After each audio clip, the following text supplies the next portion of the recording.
I don't see peptides as I don't think of them as a way of treating a disease. I think of them as a way of promoting health. And that's, I think, Dan, you said, this is the difference between biohacking and shortcuts. And this is the problem with the healthcare system as it is.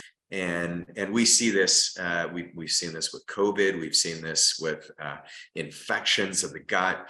And this is where, by the time, even the lifestyle interventions, if people stop lifestyle interventions, what that means is they stopped having an accountability partner. And so this is where it's really important as you think about the work that you do, not only are you giving people the right treatments, the right testing, but also that teaching, that mentoring is priceless. It just shows that, if you include lifestyle interventions with peptides, you're going to have a bigger improvement, but then circle back around and making sure that mentorship never leaves, you're going to have a very big breakthrough with people. And a lot of your patients will have resistance for really good reason. And this is where, once again, with my medical team, I'm always coaching them on the difference between looking at a 68-week trial and summarizing that 68 weeks on semaglutide, saying we need to follow this protocol, versus no, we don't. We're not using peptides to treat diabetes, obesity, heart disease, cancer, dementia, Alzheimer's, any of those things. We're just assisting the body's pathways. And specifically with a GLP-1, it's an incretin hormone.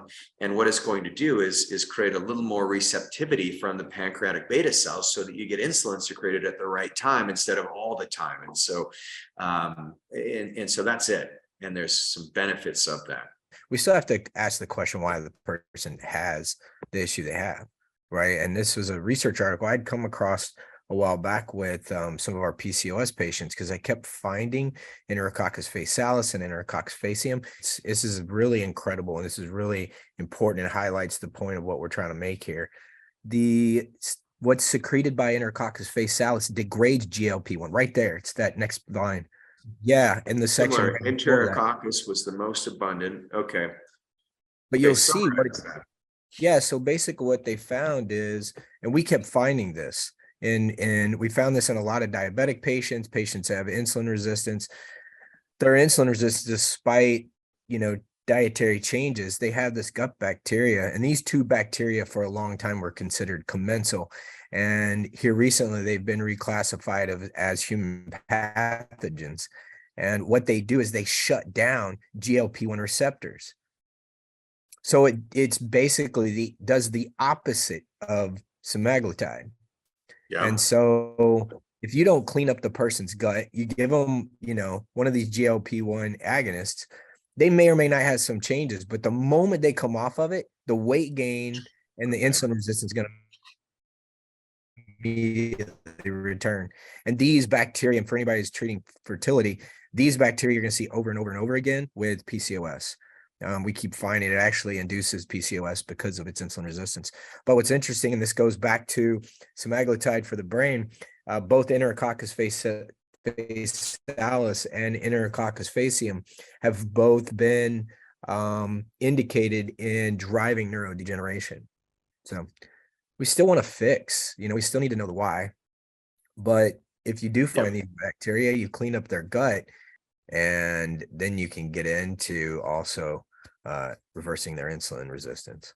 So, once again, I think, Mike, I appreciate the feedback on the philosophical discussion, because I think the philosophy is what drives our beliefs and then our mindsets. And then that's what drives our behaviors and habits. And so if we can all start looking at, continually looking through the lens of holistic medicine and integrated medicine, and not reductionist medicine, which is so hard for all of us to break out of because all the research is still reductionist. So let's look at Tirzapatide.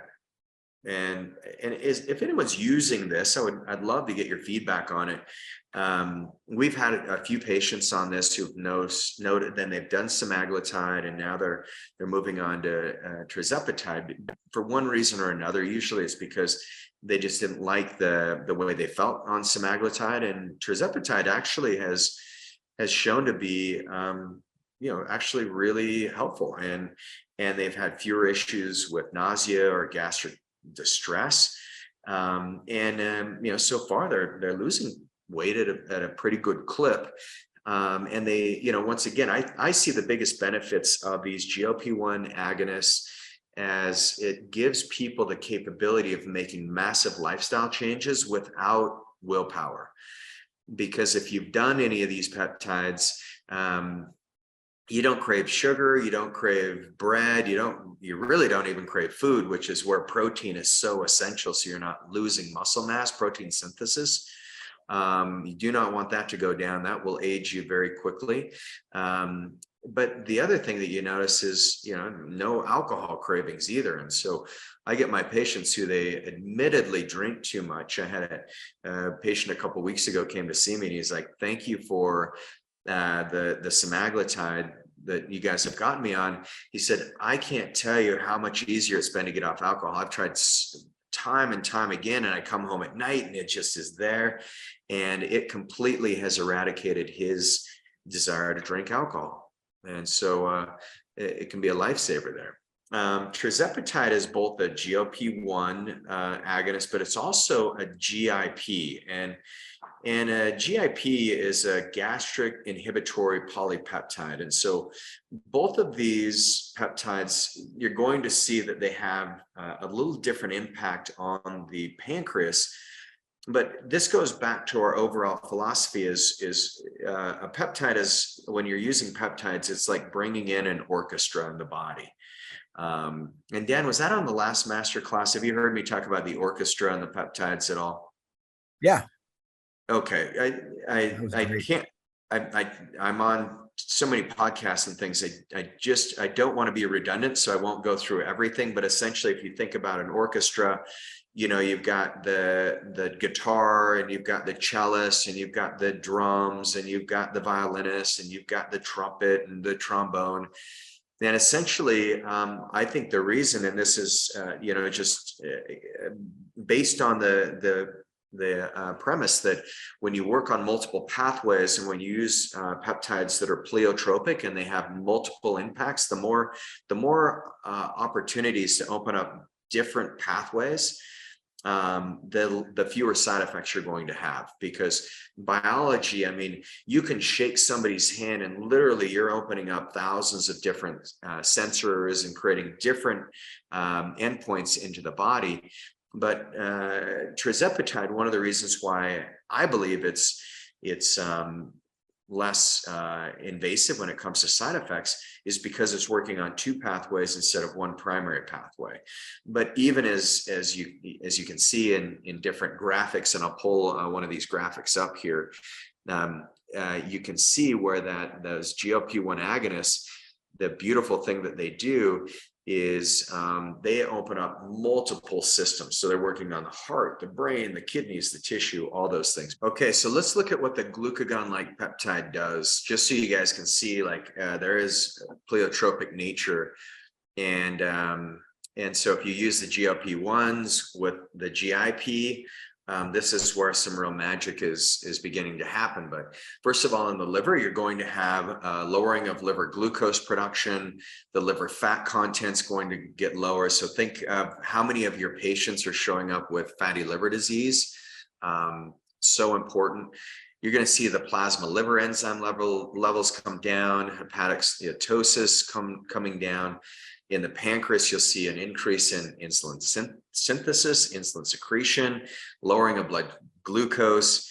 The islet beta cell protection is going to be higher. The islet beta cell proliferation is going to be higher. So all really important ways of resetting the pancreas. The GI tract, you're going to see a delay in emptying and then a delay in peristalsis. So we don't like that. And once again, this is where using KPV or BPC 157 really helps prevent any kind of issues in the nerves in the gut, and can help with peristalsis. But you're also going to see that it prevents leaky gut. Hey everybody, Regan Archibald here. I hope you enjoyed the Go Wellness show and maybe learned a couple things you could apply to your practice. If you're a healthcare entrepreneur who wants to work in an academic think tank with like-minded humans who are just like you, looking to provide better service, better quality of care for your patients, reach us at info@gowellness.com and we're happy to do a free practice analysis for you.